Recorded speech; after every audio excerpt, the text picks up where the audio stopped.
আসসালামু আলাইকুম প্রিয় দর্শক মণ্ডলী। আজকে আমি আপনাদের সাথে শেয়ার করব গ্রামীণ পরিবেশে ঈদের আনন্দ।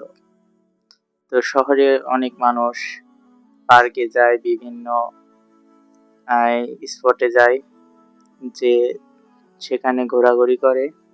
ঠিক একই রকম গ্রামেরও মানুষজন তারা নদী, খাল, বিল কিংবা রেলের পাশ দিয়ে গড়ে ওঠে তাদের ঈদের আনন্দ।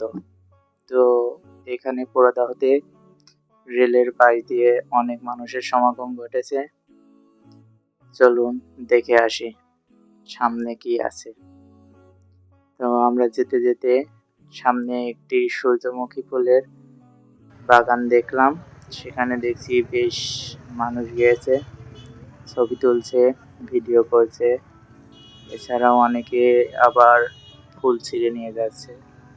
এটা অবশ্য একটি কষ্টের বিষয়, ফুল ছিঁড়ার থেকে দেখার সৌন্দর্য অনেক বেশি। তো চলুন সামনে দেখে আসা যাক। সামনে বেশ অনেক মানুষ আমরা দেখছি।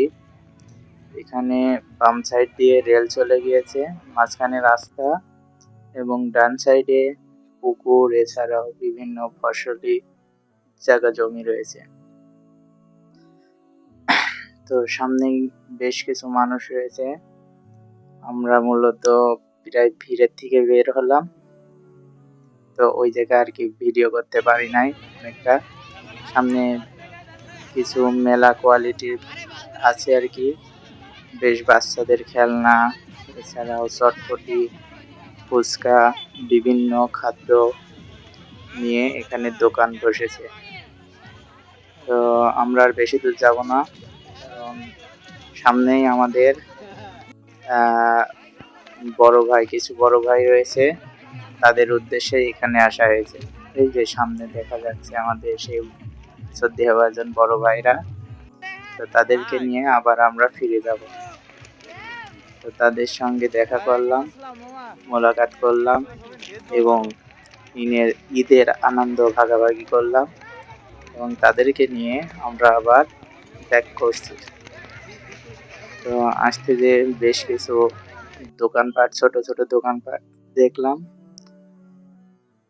এখন মানুষ অনেকটাই কমে গিয়েছে, এখন সন্ধ্যা হয়ে যাচ্ছে।